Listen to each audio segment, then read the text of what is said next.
ঈশানের ঘাড়ে বন্দুক রেখে এই গোটা গাঙ্গুলি গ্রুপ অফ কোম্পানিজ থেকে শুরু করে এই সমস্ত স্থাবর স্থাবরকে হাতিয়ে নেওয়াটাই যে দেবলীনার একমাত্র উদ্দেশ্য, সেটা এবার হাটে হাড়ি ভেঙে দিল রওশন। হ্যাঁ বন্ধুরা, ভিডিওতে লাইক দিয়ে দেখতে থাকুন। বাড়ি ভর্তি গেস্টের সামনে যখন কিনা দেবলীনা মিথ্যে নাকি কান্না কেটে যখন কিনা গোটা বিষয়টাকে ঘুরিয়ে দেওয়ার চেষ্টা করতে থাকে, ঠিক সেই মুহূর্তে রওশন যখন বলতে থাকে যে দেবলীনা এনাফ ইজ এনাফ, তুমি আমাকে বারবার করে নিজের লাভের জন্য তুমি আমাকে ব্যবহার করেছো, অথচ সেই সমস্ত কিছু জেনে তোমার আসল চেহারাটা আমার সামনে চলে আসা সত্ত্বেও আমি সম্পূর্ণরূপে চুপ করে রয়েছিলাম, কারণ তুমি আমাকে একের পর এক লোভ দেখিয়েছিলে এবং আমি অসহায় হয়ে পড়ে তোমাকে ভালোবেসে তোমার মুখের দিকে তাকিয়ে আমি একের পর এক মিথ্যে বলে লোককে গুমরা করার চেষ্টা করেছি, কিন্তু আর নয়। আজকে তুমি আমার থেকে মুখ ফিরিয়ে নিয়েছো, তুমি আমাকে বলে দিয়েছো যে আমি যাতে এই গাঙ্গুলি বাড়ির সামনেও তুমি আমাকে যাতে আর না দেখো কোনোদিন, এবং তুমি আমার মুখ দর্শন করতে চাও না। তার কারণ একটাই যে তুমি এখন ঈশানকে পেয়ে গিয়েছো এবং ঈশানের ঘাড়ে বন্দুক রেখে তুমি এই গোটা গাঙ্গুলি গ্রুপ অফ কোম্পানিজটাকে হাতিয়ে নেওয়ার চেষ্টা করছো। হ্যাঁ আন্টি, আমি জানি যে আমার কথাগুলো হয়তো আপনার কাছে আজকে মিথ্যে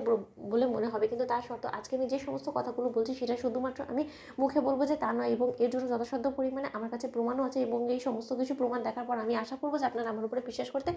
বাধ্য হবেন। অন্যদিকে দেবলীনা যখন বলতে থাকে যে এই মানুষটাই কিন্তু ছিল যে কিনা আগেও এসে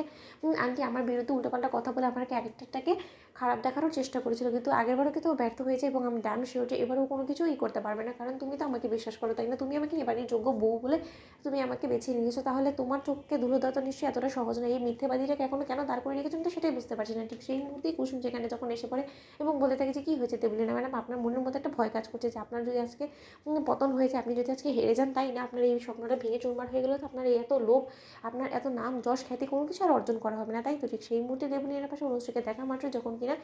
দেবলীনা বলতে থাকে যে এই মেয়েটা এই সামান্য একটা এমপ্লয় হয়ে যাকে কিনা ইন্দ্রাণী আন্টি স্বয়ং নিজে ঘাড় ধাক্কা দিয়ে বার করে দিয়েছিল বাড়ি থেকে, এই মেয়েটা এখানে কী করছে বলো তো? কুসুম, তোমার সাহস তো কম না, নিজে একটা কাজের মেয়ে হয়ে নিজে অন্যের দয়ের উপরে বেঁচে থাকা সত্ত্বেও আরেকজনকে তুমি সঙ্গে করে কী করে নিয়ে এসো বলো তো? ঠিক সেই মুহূর্তে আরেক যখন বলতে থাকে যে এনাফ ইজ এনাফ, আমাদের বাড়ির হবু বউ এখন অনুশ্রী, এবং ওর বিরুদ্ধে একটাও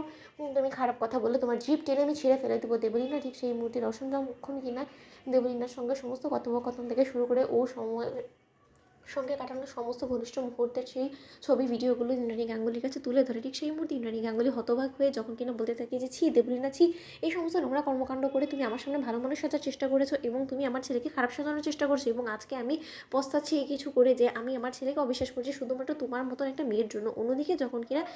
অনুশ্রী বলতে থাকে যে বলেছিলাম না দেবলীনা ম্যাডাম যে আমার এবং ঈশান স্যারের ভালোবাসার মাঝখানে আপনি হাজার বাধা সৃষ্টি করার চেষ্টা করলো, কোনো মতে আপনি সেই সমস্ত কিছু করে আপনি সফল হতে পারবেন না, তার কারণ স্বয়ং ঈশ্বরও দুজন ভালোবাসার মানুষকে এতটা আলাদা করতে পারে না এবং চাইও না, কারণ আপনি যে এই বাড়িতে এসেছিলেন শুধুমাত্র আপনার লোভের কারণে, সেটা এবার সমস্ত লোকের কাছে প্রমাণিত। ঠিক সেই মুহূর্তে যখন কিনা জয়িতা বলতে থাকে যে ইন্দ্রাণী তুই কিন্তু মূল সময় এসে আপনার মেয়েকে লগ্ন করতে পারিস না, তখন লাইক এন্ড শেয়ার করে সাবস্ক্রাইব করুন।